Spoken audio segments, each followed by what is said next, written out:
We had some good calls today. We actually had one that I think a lot of people are in fear of, missing their rent or not being able to work, not being able to make their house payment.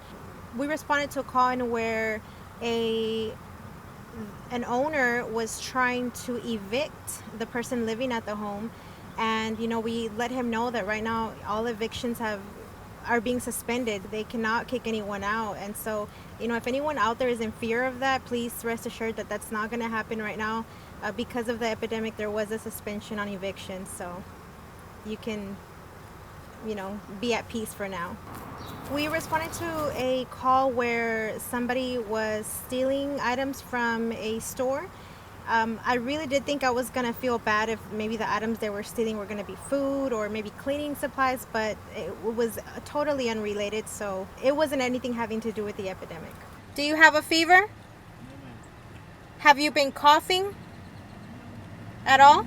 He said no to all that. Do you need an ambulance to come check you out? No? Okay. He said no. So we had someone in our back seat, so we do have to decontaminate.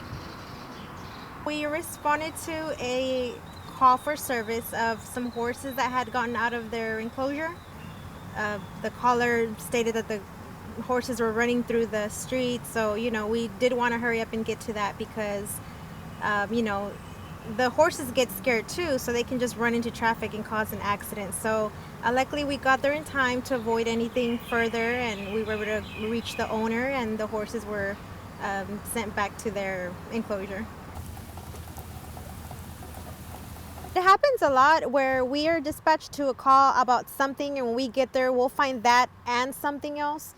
So this morning when we were dispatched for the call about the loose horses, we saw dogs that were tied to concrete rocks, and they were sort of like on the ditch, and we saw another dog that had just had a litter, and this dog didn't have any food, water. I mean, it was, the conditions were really bad.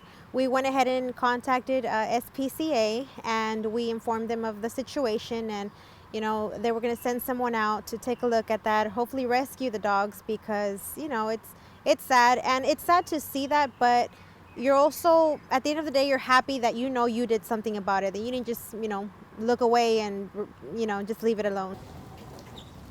Sometimes when you're dispatched to calls, depending on what type of call it is, you're able to, say hi to the person that called, maybe shake their hand, let them know it's going to be okay.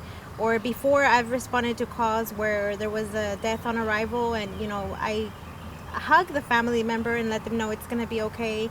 But now it's not like that because of the trying to minimize that person-to-person contact. You're not able to, shake their hand or hug them. You don't want to do any of that because you don't know if they're sick or if you're sick, and you don't want to pass it on.